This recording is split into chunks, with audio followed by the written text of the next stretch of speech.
Alright, here's another video on India. We're going to take a look today at which wars influenced the rise of nationalism.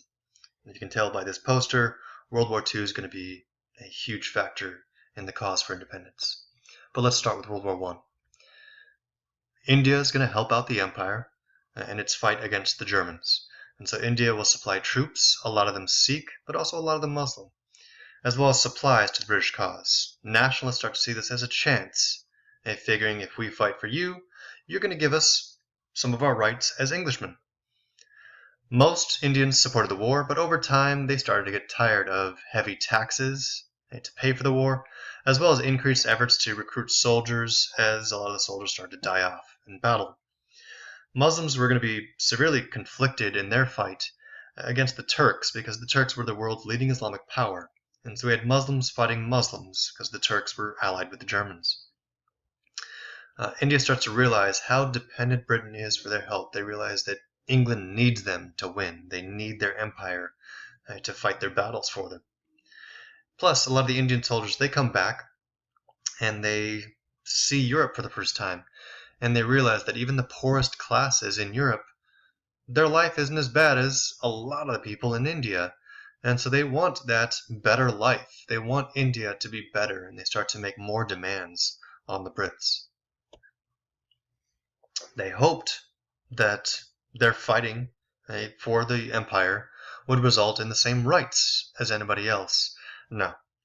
1917, Britain announces it would encourage the gradual development of self-governing institutions in India. So these are very weak promises of eventual democracy, that they're encouraging the gradual development. They're not saying you're getting independence or you're getting full government. They're saying we're going to slowly help you out. The INC and the Muslim League, rightfully so, think that this proposal does not go far enough, so they're going to be mad. And then, to make things worse, disease hits hard, where we get a worldwide pandemic of the Spanish flu. This is the same flu that hit a couple years ago, H1N1. And so this flu hits India the hardest. 12 million Indians die. And they really don't see the British helping enough. It's a nasty pandemic. It hits America hard. More people die from the flu, from this flu in particular, than the entire 4 years of the war combined. And so people are angry and dying. And so we're getting ready for a fight. And so England needs to calm down India, and they decide to do that through the Rowlatt Act. These are oppressive measures introduced to shut down opposition. And this means they can get rid of things like habeas corpus, where suspected terrorists could be jailed without trial for a 2-year term, which can be renewed. And so if they think that you're going to rise up against the English, they'll throw you in jail, no trial, and they can keep you there as long as they see fit. Plus, they're going to severely restrict the freedom of press to prevent marches and any other possible rebellion. And so these protests happen anyways. People are angry, they want change, and they're not getting it. And so protests are erupting across the country. We start to see a nationwide work stoppage, or in Europe it's known as a general strike. India is known as a hartal. We get marches in all the major cities, and the most famous case is in Amritsar. 5,000 protesters gather in a garden in Amritsar. And it was also a major Sikh holiday, so some of the people were just enjoying this garden on the holiday. Others were protesting these oppressive measures. This demonstration is not allowed under the Rowlatt Act, so General Reginald Dyer orders his troops to open fire on the unarmed crowd. They block the exits. There are very few exits to the garden, and very narrow ways into the garden. 379 killed, 1,000 wounded in 10 minutes, and that's according to the UK records. The Indian records are much higher. And so here we have Dyer's troops firing on the unarmed crowd. There really aren't very many exits. Those that are here are blocked off. People are running in all directions. And here we have the martyrs' well, people jumping into the well, in many cases to their deaths to avoid the gunshots. And this is a German newspaper kind of showing the aftermath, and people, Dyer looking down on the results. The British government forces Dyer to resign, but many Brits still approve of his actions, and the governor of the region said that he did the right thing, and was later on assassinated in 1940 by a Sikh sympathizer.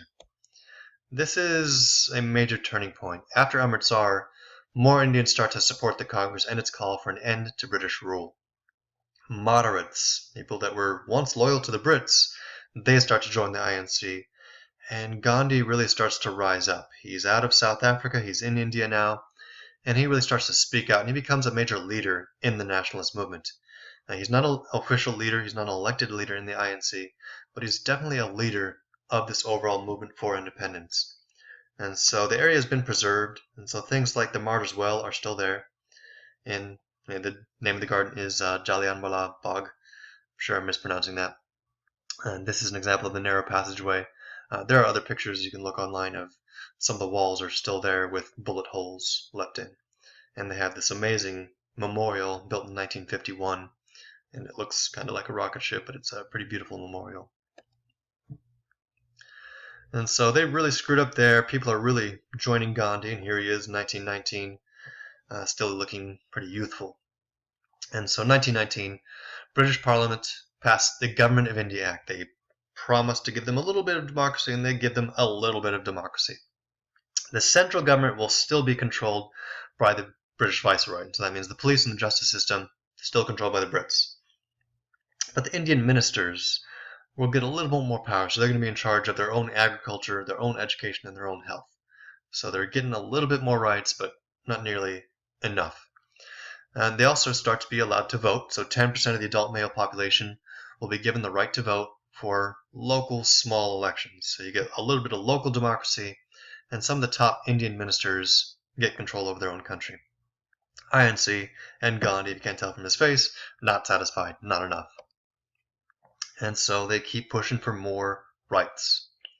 1927, England sends Simon, and we get the Simon Commission, which is appointed by the UK to make recommendations for further reform, for those further steps towards democracy.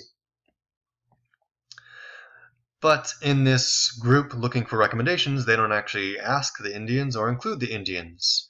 The nationalists reject this. They call for dominion status and full self-government. So this would be like a Canadian status where they're still loyal to the British Empire, still a part of the British Empire, but the UK is not allowed to pass laws for the British Empire. So they're kind of friends and they work together, but England would not be able to tell India what to do, similar to Canada.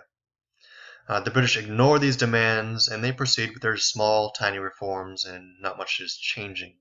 This incredibly slow pace of reform leads to calls for complete independence.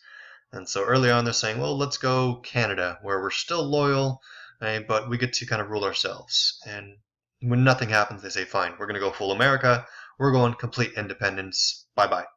And so we start to get more marches and anger towards Simon, the Indian uninvited guest.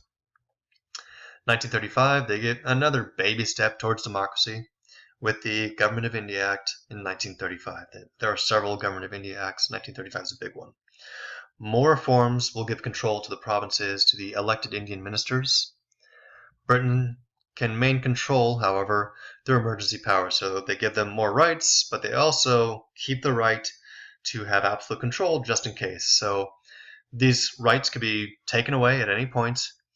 If they went to war, Britain can simply declare emergency powers and revoke the Constitution and have complete power. And they do this multiple times. The INC and the Muslim League condemn the measures as not going far enough again, but they'll still participate in these local elections just to kind of test out democracy a bit and see what they can do with those rights that are given.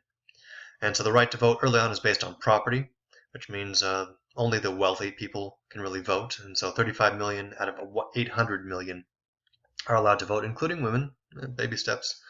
The INC wins 70% of the vote. Muslim League is still pretty weak. They only get 5% of the Muslim vote.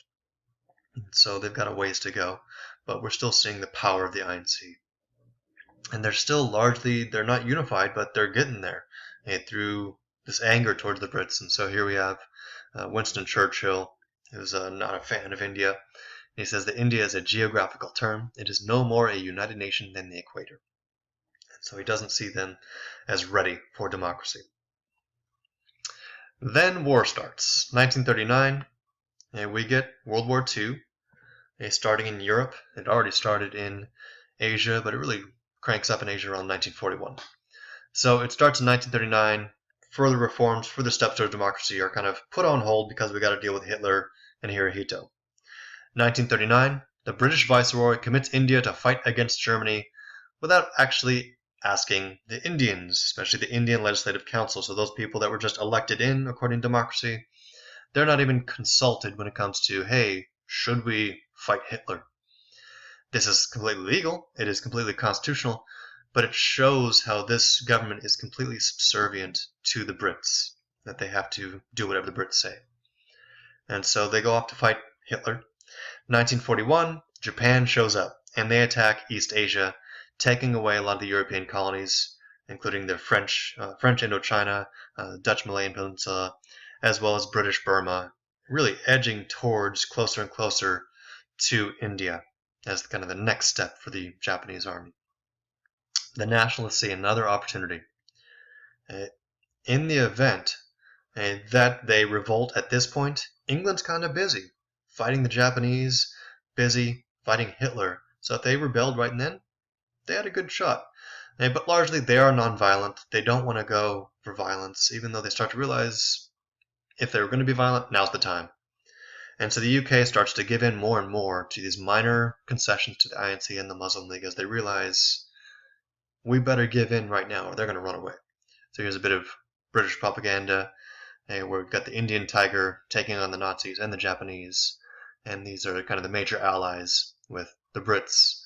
China, this is early China. The China changes and China's complex. America, the Soviets, and then this is the British Viceroy flag. So this is the flag of India at the time, and the British flag with this little symbol in the middle. 1941, Prime Minister Churchill signs the Atlantic Charter, the first major step towards the United Nations. And one of the major ideas of the United Nations is that everyone should have the right to political self-determination. Everyone should choose their own government. Huge step. And then he says, yeah, well, I guess that doesn't apply to India. And so he says, everybody should have the right to choose their own government, except for India. They're still part of the empire. And this really angers the nationalists, where they see this opportunity for self-determination for their own government. And Churchill says, well, yeah, but not you guys. 1942, Japan has got momentum. 1941, they knocked out a lot of the European armies. They knocked out a lot of our navy, so they've got a lot of power across Asia. UK really needs India to take out and fight against Japan. And so they send Stafford Crisp to negotiate to make sure that India is going to help out. And so just as they were about to fall apart, and if they were apart, the Japanese could have taken down India. But with this British policy, they're going to be united and really help out. And so the UK will grant Indian independence after the war as long as the nationalists commit to the British war effort. And so if they fight the Japanese, the UK will give them independence. So this is a promise hopefully they're going to keep. And we're going to take a closer look at that. And so this is which wars influenced the rise of nationalism? World War I and most definitely World War II.